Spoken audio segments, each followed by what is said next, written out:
Well, there won't be any clinking of glasses this autonomous lounge because Amaryllis Tiger has decided to put me on wine for the next 3 weeks. Did you know that dark wines are good as a fat burner? Oh yeah. Actually, I don't even know if that's fucking true, but I've just been in the mood for wine. I like the Shiraz Grenache. Those are some good ones. All right, so let's get on with the lounge. I was listening to the Lumpen Proletariat episode right before I uploaded it last Saturday, and it was too late to do anything about it. I realized that I still felt that at the end of the episode, I left the conclusion that the lumpen proletariat was a foe. And the lumpen proletariat doesn't have to be a foe. That's not what I really meant. I hope that no one felt that way. I felt like at the end I still left it at that. They were a foe. But no, that's not what I was trying to say. Also, in some cases, the lumpen proletariat has been used and exploited themselves in a reverse dynamic where the activist community has exploited them. It's very rare when that happens, but the running theory from people that you would consider are called the ultra left is that they actually would use or see the lumpen proletariat as shock troops for a radical or revolutionary cause, that they would be the ones to start shit if things begin to pop off. Now, that's a messed up viewpoint, in my opinion, because it kind of puts them in the lumpen proletariat in this viewpoint that they're expendable. And I don't agree with that at all. And I think that it's a very exploitative viewpoint, as the ruling class would use the lumpen proletariat for their ends. So, no. Perfect example, just a quick story. There was an organization called the Revolutionary Communist Party. This was a Marxist-Leninist Maoist outfit, really, that used to do weird shit. I mean, they just needed to prove all the time that the state will come down on you no matter how moderate or how modest your attempts at some form of demonstration or protest would be. They wanted to show that the state was ready to come down hard on the people.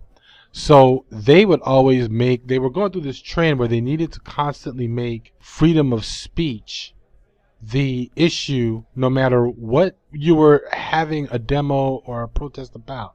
You could be having a protest trying to get a Puerto Rican Liberation Front off of death row, who had been on death row for 30 years, and these assholes would show up and say, let's burn a flag to prove that we're not living in a democracy and a land that respects freedom of speech. And you're like, go away.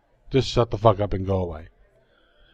And what these dudes would do every now and then would be like, they'd see a homeless person just laid out, passed out someplace, and they'd go, hey, brother, do you know that the reason why you're in this situation is because of capitalism?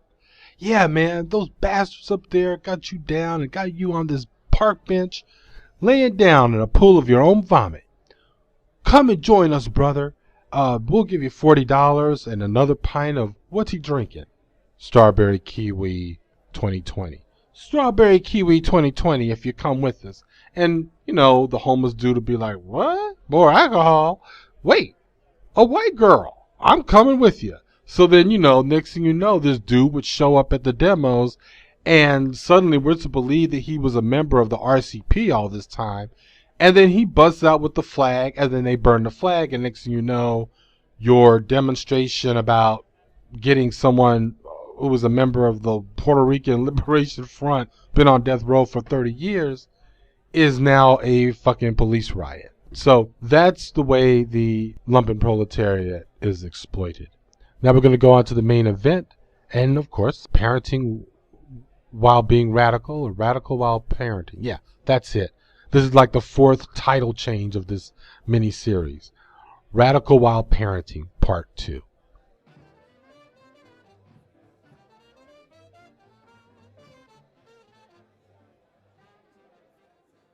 Parenting While Being Radical, Part 2. Discipline. We've had people actually express surprise when they've seen Miss Autonomist and I say no to our kids, or recant stories where we put them on punishment or talked about chores.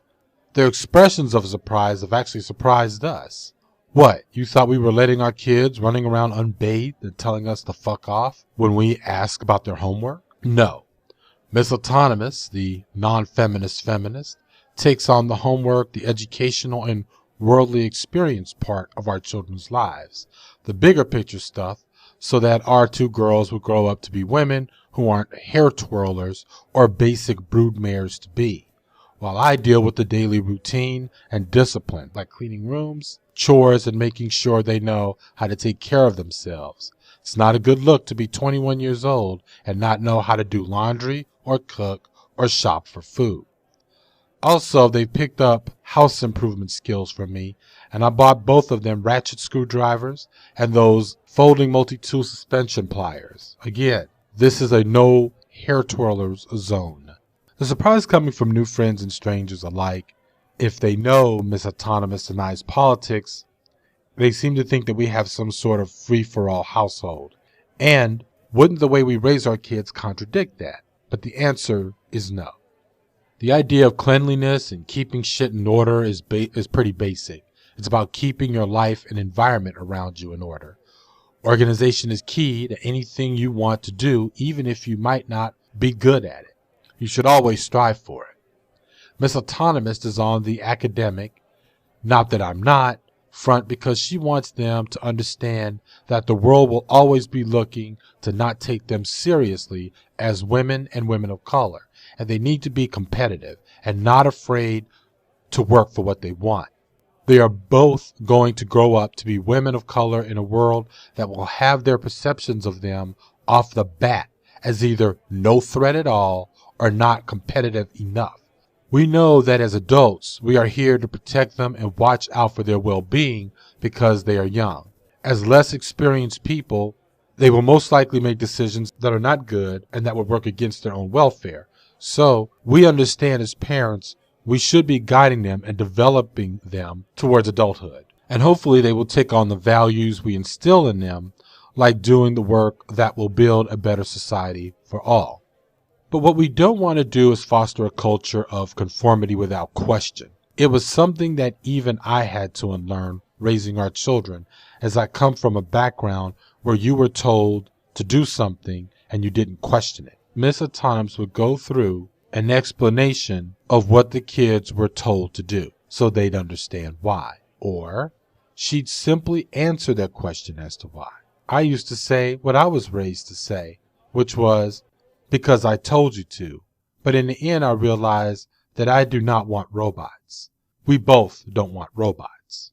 I do not want my children to grow up to be hamburger helpers that will look to bosses, cops, and people who are perceived as rich and powerful to be the authority that cannot be questioned and, more importantly, cannot be resisted. And so, we raise them to question authority and authoritarianism, and at the same time, respect us as their parents and guardians and their living space and surroundings. Well, that's all I have to say about our part of discipline as radical parents.